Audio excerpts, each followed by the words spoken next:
smile throughout the whole entire time.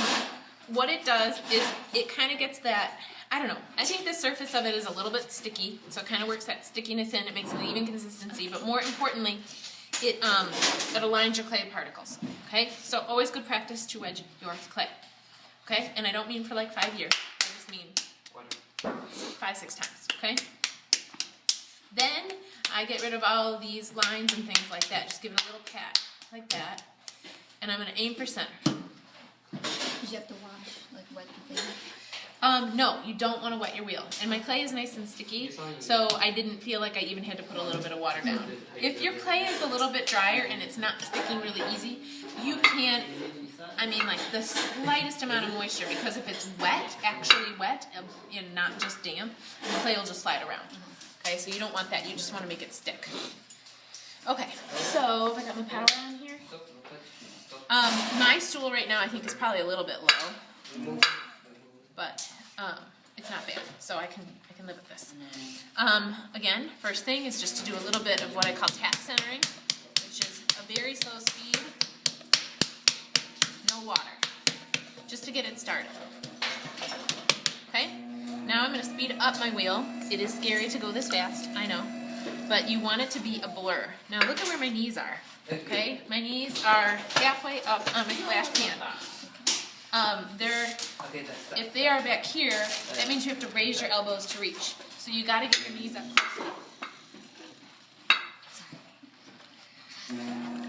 I had this student once who I kept coming over and I kept seeing his knees here, and I couldn't figure. I mean, like I could see that he was as close as he could be to the wheel, but he just couldn't.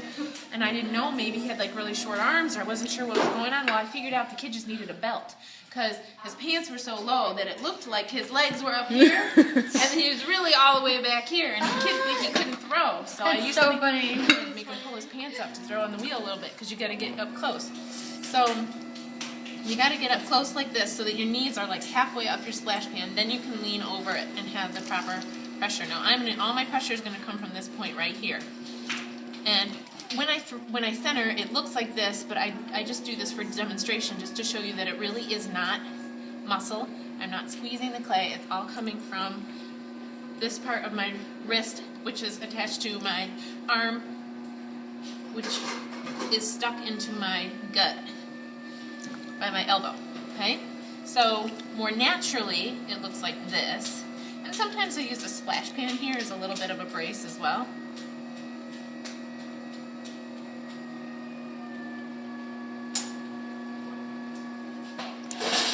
But it is coming from me pushing directly from my elbow straight the other direction, that coning up. Alright, so for mounding down, just take a little bit of this clay off here. For mounding down, you can use your fist, you can use karate chop, you can use your thumbs. I like to use like the side of my hand, something kind of like halfway in between a fist and a karate chop, and apply pressure not directly on the top, because then I'm using my muscle here. So I'm more on the shoulder of the piece, and I'm applying pressure. So if the wheel were not spinning, it would look like I was trying to bend it over like that. But since it is spinning, it'll go down into a mount. Now, you always want to make mounding down the last step before you open, because you don't want to open it high. If you open it when it's high, you want to be able to reach your fingers down to the bottom. So it's always cone up, mound down, ending with the mound down. Okay? Alright. Now,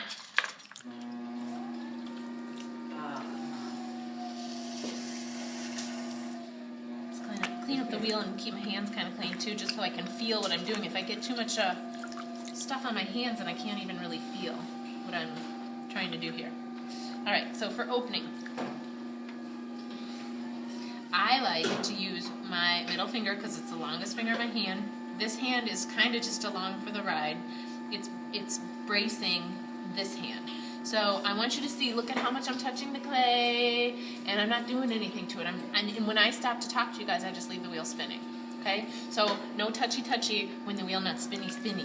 Remember that. You want to get really comfortable with touching it and getting yourself into the proper position and feel like you're in the right spot before you apply pressure. Okay, so when I feel like I'm in the center, I apply pressure, If I start feeling like I'm getting some drag or I'm getting a little hula dance going, I'm going to add a little more water. Okay? I want to go down to about 1/4 inch, and you can test that if you want with your pin tool.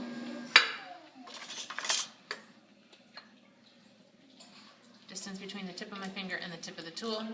It's a little thick yet, but it's close. So we'll go down just a little more. And now I'm ready to form the floor. Amber, I'm going to form the floor if you want to come over here. Alright, so if you have if something's going on where you have this skinny little wimpy lip, compress your lip before you form the floor, because when you form the floor, if it's cracking here as you're doing it, it's because it's too thin and wimpy to withstand it. So just kind of give it a little compression so it looks like a donut, okay? Now, I always use, again, my middle finger because it's the longest finger on my hand, and when I do this is my right hand. I grab it with my right hand, and really most of the work is going to be done here, but I'm not that strong, so I always put my left hand over the top to just kind of help it. Now my elbows are both down. I've got my finger, that middle finger, at a 90-degree angle, like that, so that I'm going to form that 90-degree angle of the floor, and I am going to pull steady and even back. Now again, if I start feeling a little hula dance or a little drag, I'm going to relax my pressure, I'm going to get a little bit of water, and I'm going to go back and to continue to pull. Now, I heard you guys, I think, talking, Clarissa, I think you were talking about it the other day. How do you know when you've pulled far enough? And I think the best way to describe it, until you get used to the feeling, is that your inside circle, where the floor, should be about the same size as the top circle. If the inside circle is smaller, you've got more room to go. If your inside circle gets bigger, well then it's probably going to rip off down here because you've gone too far. So that is the best way I can think to describe it, is that this and this should be about the same diameter. Okay? You can kind of clean all the water out with a sponge, and again, I still have a donut. If you need to, you can undercut the foot to get any of this stuff out of the way. But be careful that you don't undercut it so far that you create a weak point here and you're going to rip it off. So you don't want to dig the nose of that tool underneath there.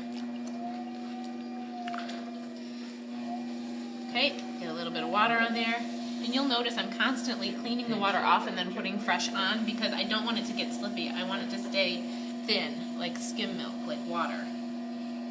Okay, so I'm making that little finger ridge, and I like, and you don't have to, but I like to hold my sponge on the outside because my finger dries out too much when I'm pulling. So I like the outside sponge just to hold the sponge around my finger. My finger's still doing the work, but it keeps it kind of wet. When I get to the top of my pull, I'm going to compress. So to compress the lip, 2 fingers, and all these fingers are doing is keeping it from bending this way or this way. The top finger here, which is kind of like the bridge, is doing most of the work. This is just kind of holding it upright. So because if you just do this, it'll collapse. And just kind of make sure that the thickness here doesn't get too much thinner than the bottom. When you do the finger ridge and you're pulling up, are you also pulling from the inside? Not much, a little bit. Okay. Most of the work is going to come from my right hand, the one on the outside. So I'll do another pull, and you can kind of see. And you know what I'll do, just to kind of show you, I'll do a one-handed pull. So you can see how much work gets done with the right hand. So fancy. It is fancy. It's not recommended most of the time, but it'll kind of give you a visual of how much my right hand really matters in what I'm doing. Okay, so there's my finger ridge. And now that it's taller, I got to get my head down lower so that I can see this compression ring, because the big secret is don't chicken out and allow this finger to go up over that compression ring. I want to keep the compression ring above that finger that's pulling all the time. Okay, so look at how braced my elbows are. I'm keeping in straight. I'm keeping my finger below the compression ring.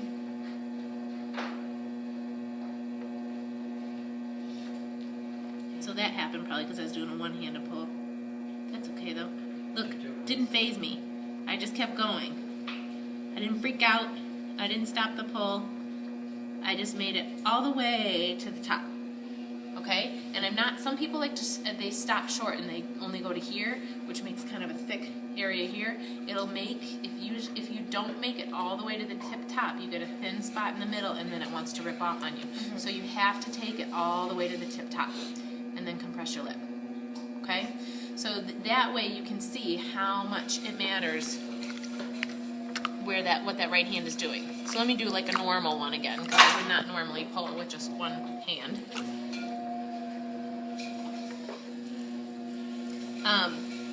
So there's my finger ridge. My inside hand allows me to know how thick the walls are and how much pressure to apply and when to back off, because the bottom is always going to be thicker, so I'm going to apply more pressure at the bottom, and then when I get to here I'm already almost at the thickness I want, so I'm really just going to kind of finish up. I'm relaxing my pressure.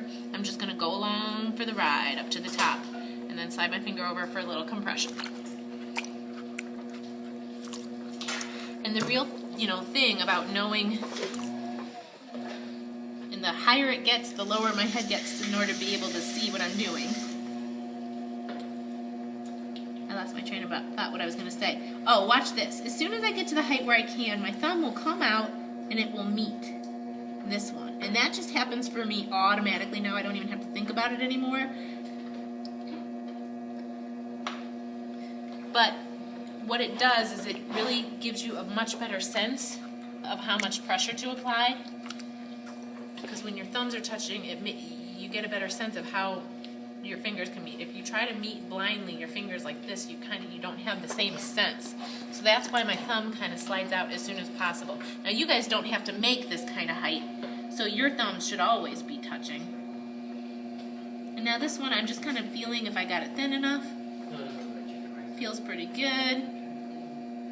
If it's flaring out at all when you're done, do what's called a collar, where you just kind of, it looks like you're strangling it. Just bring it in so that it's not trumpeting out. Last but not least is to undercut the foot. The line here of the beak of the bird should line up with the wall. Okay, so I'm looking for that line to continue. So I will slice off as I go down anything extra. So I'm very slow and controlled as I'm undercutting the foot. I'm not stabbing, I'm not jumping in. I'm very braced. And then I'll take off this extra stuff here. Okay?